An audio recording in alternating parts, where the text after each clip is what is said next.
sou a Letícia, eu sou médica, geriatra, e hoje vamos falar sobre a iniciação na abordagem farmacológica para a depressão.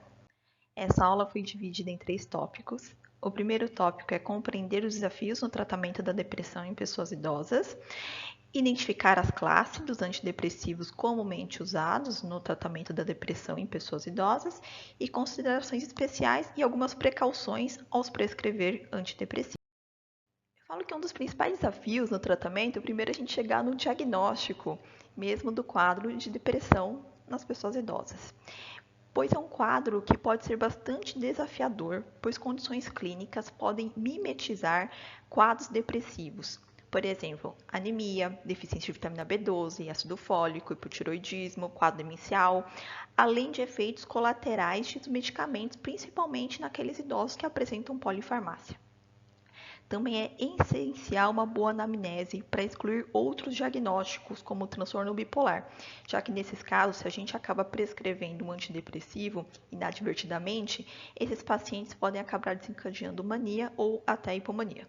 O tratamento da depressão, ela varia conforme a gravidade. Nos casos de depressão leve, muitas vezes apenas a psicoterapia já tem resultado, seja TCC, terapia interpessoal, terapia de solução de problemas. Às vezes também pode ser necessário um antidepressivo ou outros casos não. Nos casos moderados, geralmente a gente indica a psicoterapia junto com o antidepressivo.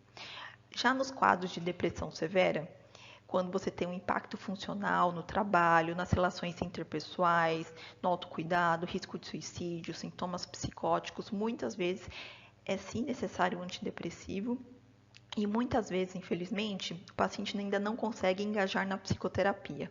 As bases do tratamento da depressão, elas sempre envolvem mudança dos hábitos de vida. Então a gente tem que sempre, conversar sobre exercício físico, principalmente aeróbico, moderada intensidade, engajamento em atividades sociais, higiene do sono. Isso tudo acaba impactando no tratamento. Também orientamos a psicoterapia, a farmacoterapia, se for necessário. E existem também outras modalidades, como a eletroconvulsoterapia, que é o ECT, e a estimulação magnética transcraniana, que é o EMT.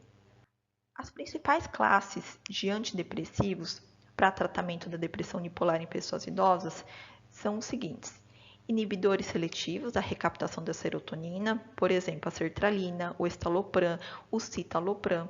Os inibidores da recaptação da serotonina e a noradrenalina, por exemplo, a duloxetina, venlafaxina, a desvenlafaxina. Os antidepressivos atípicos, por exemplo, mirtazapina, bupropiona, e os tricíclicos, como a nortriptilina. E agora também temos, os mais recentes, moduladores de serotonina, como a trazodona e a vortioxetina. Esses são só alguns exemplos, que geralmente são os mais usados. Nossa, mas tem tantos antidepressivos, como é que a gente consegue escolher? Nós temos que ver cada idoso de uma forma individual. Aqui, por exemplo, tem alguns critérios. Nós sempre observamos segurança, efeitos colaterais, sintomas depressivos, alguma coisa que estiver mais específico, doenças comórbidas, por exemplo, ansiedade, possíveis interações medicamentosas, às vezes o idoso ele toma vários outros medicamentos, facilidade do uso, por exemplo, frequência da administração, o custo, também importante, e resposta também do paciente a antidepressivos durante episódios anteriores.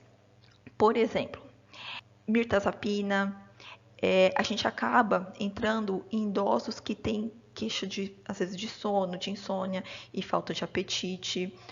Os inibidores da serotonina e da noradrenalina, por exemplo, a venlafaxina, a duloxetina, há trabalhos que falam que ajudam também na questão de dor crônica.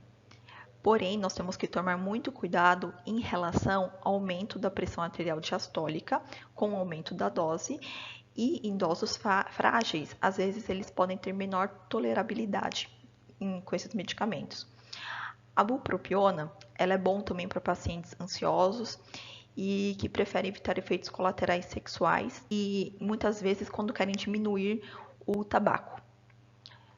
Dos medicamentos também mais recentes, por exemplo, a fluoxetina, ela tem poucos efeitos colaterais sexuais e também há trabalhos que mostram uma melhora cognitiva. Porém, aí entra a questão do custo. Aí, por exemplo, o paciente, a gente chegou a uma dose, né, considerável e mesmo assim o paciente ainda não está bem nas queixas depressivas. O que a gente pode fazer? Podemos trocar de classe. Podemos associar classes diferentes, mas aí a gente tem que tomar realmente cuidado com a questão de efeitos colaterais. Podemos potencializar, por exemplo, com algum antipsicótico, como quetiapina, aripiprazol, ou até lítio, também nos casos que tem ação suicida. Em alguns casos também é indicado o MT ou ECT. O ECT ele é fortemente considerado nos casos de depressão geriátrica, ele tem boas taxas de remissão, somente nos idosos que apresentam ideação suicida, sintomas psicóticos, recorrência de sintomas depressivos graves, desnutrição, refratariedade à farmacoterapia, é uma ótima opção quando bem indicado. Em relação aos cuidados especiais na prescrição, quando envelhecemos, há algumas alterações esperadas no organismo em relação à farmacocinética e à farmacodinâmica. Nós temos a diminuição da água corporal, aumento do tecido adiposo, diminuição das proteínas plasmáticas, diminuição do metabolismo hepático e renal. Isso tudo leva a uma mudança na concentração de alguns medicamentos do nosso corpo. Por exemplo, o lítio, que tende a atingir uma maior dose plasmática. Então, o que acontece? Nós temos que entrar com uma dose menor no início e monitorar. Também de função renal, função hepática. Já outros medicamentos, como os benzodiazepínicos, eles são lipossolúveis e eles podem acumular e gerar toxicidade. Em relação à farmacodinâmica, conforme envelhecemos, há um aumento da sensibilidade dos receptores GABA aos benzodiazepínicos, o que também leva a uma maior sensibilidade para essa medicação conforme envelhecemos.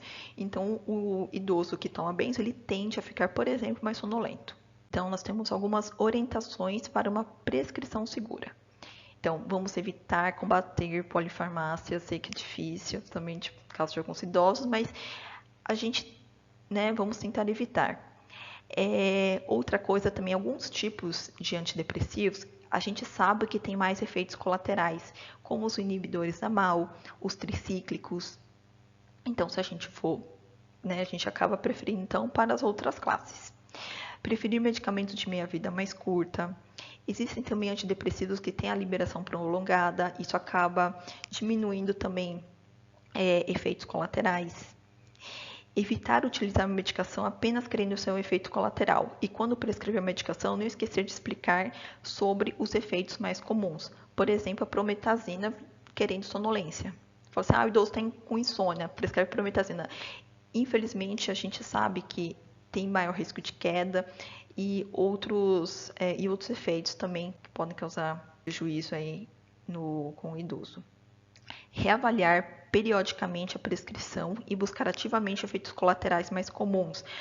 Por exemplo, sonolência, agitação, sintomas gastrointestinais, disfunção sexual, ganho de peso, arritmia, alteração do sono. Então, nós temos que sempre, o ideal seria toda a consulta, a gente já pergunta mesmo ativamente para ver se pode ser um efeito colateral daquela medicação que foi prescrita.